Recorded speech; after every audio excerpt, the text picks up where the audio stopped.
I'm going to start by thanking people just to make sure we get that in, because these conferences are never self-executing. And so there were a lot of people who were part of planning this, led by Maury, but she had a whole group of people who were part of that. As I said, we moved this from CSU to the Collaboratory. And that was an important move, I think, to ensure that we have involvement from the 3 universities plus the National Renewable Energy Laboratory. And there were a lot of people from each of those entities that were a part of this conference. So for the people who were planners, we appreciate that. Mari has several times thanked the sponsors. We reiterate that thank you. And certainly anybody who was here and speaking. There were a lot of folks who spoke throughout the time in this conference, and just the time you put into both preparing and then presenting. We appreciate that because it really makes for a very valuable experience. And finally, there were folks who just staffed this. Just the people who waited on us, the service folks who ensured that we had meals and coffee and water and snacks, and then other people who were just part of coming and going and ensuring our own sort of convenience and bringing us sort of the amenity of a hotel conference. So thanks. We owe them a lot of thanks, and maybe if we could just give folks a round of applause from that entire group, that'd be great.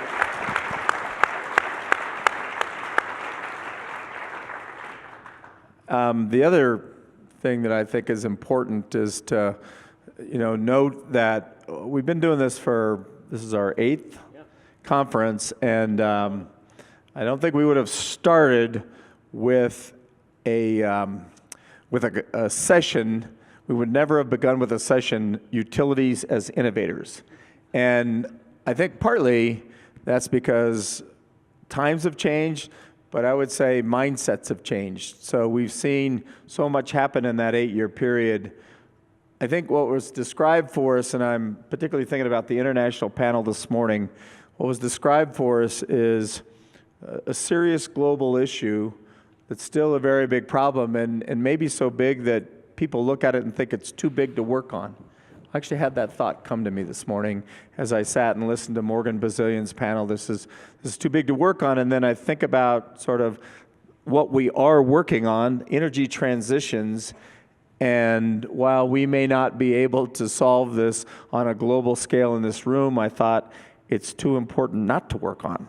And so, I just have that as one of my takeaways of this conference, is that it's really important for us to maintain a focus on whatever part of it we have. And different people have, different little pie shapes in trying to address the problems that are presented by the energy transition, and really by, in my mind, about climate change and global warming as a part of that. And the other thing I'm struck with, and then I'm going to ask Brian for some takeaways. The other thing I'm struck with is how much better we've gotten in sort of thinking and talking about this, it being solid on setting deadlines and setting goals and having real numbers in place. I once told my team when I was governor that soon is not a date and some is not a number.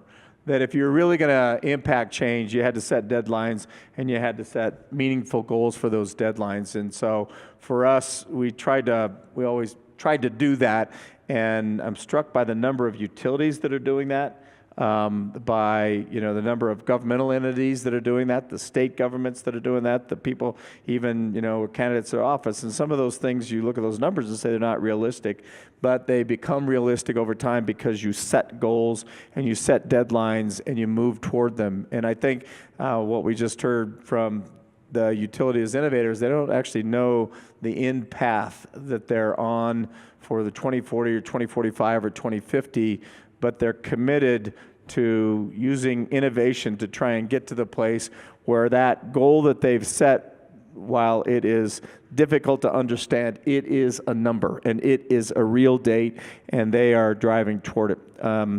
So there's an international dimension, there's a national dimension, there's a state dimension. You can't tackle it all at a conference like this, but I feel like with the speakers that we had over the last day and a half up here, there were some extremely meaningful conversations about how we move down the path to try and solve some very, very serious and important problems. Yeah, so the theme of the conference this year has really been around driving innovations. And about a year ago, I was fortunate to be granted a university chair in energy innovation. So really was scratching my head to really understand what is innovation. And you can look at the dictionary definition that it's a new way or process of doing something, or you can what's probably more common is you look at Chief Justice Potter Stewart's definition of pornography back in the 60s, which is, I know it when I see it.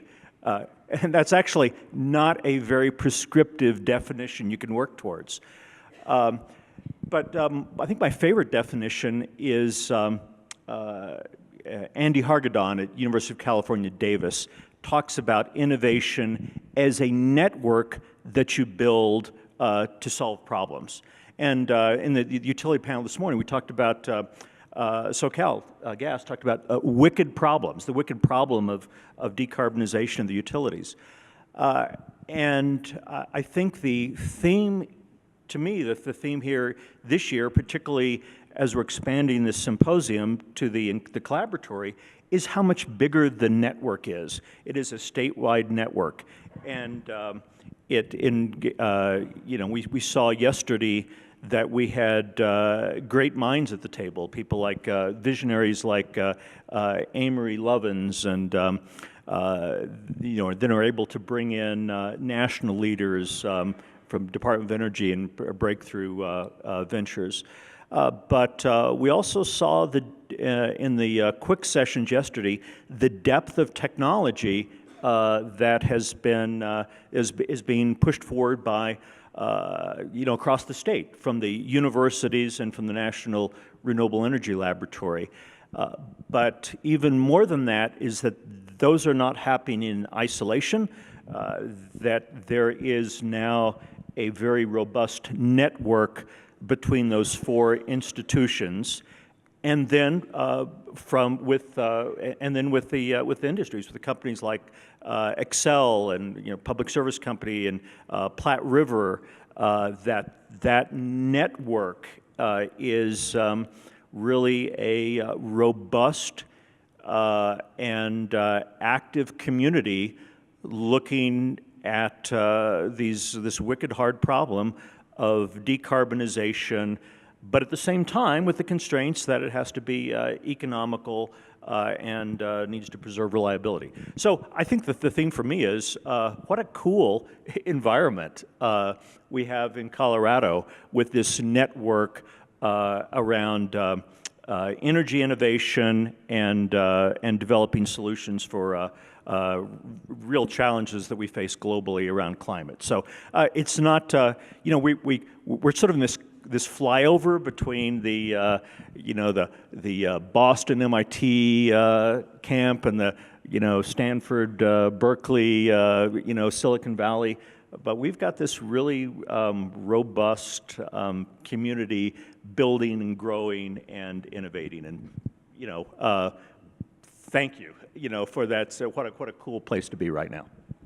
So when you have an engineer who says cool problem, and like from SoCal Gas, wicked problem, or cool network, wicked problem, I think the influence of millennials has really taken hold of some of us here at this conference. I want to give a shout out to two of our public utility commissioners, John Gavin and Francis Concilia, who've really been here for a good part of this conference.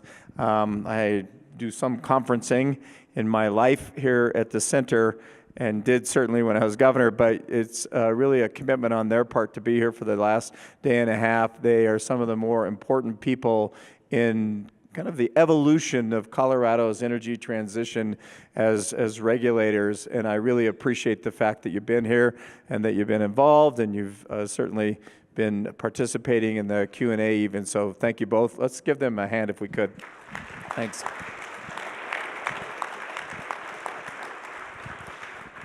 And with that, I think we'll just close it out. Thank you all for being here. Thank you for your commitment of time and energy and effort and all the thought that you give this. Remember, the worst thing about a conference is if its slogan is, when all is said and done, there's more said than done, then you've failed. So take whatever you've heard at this conference and try and convert it to some action on your behalf. God bless you. Thank you.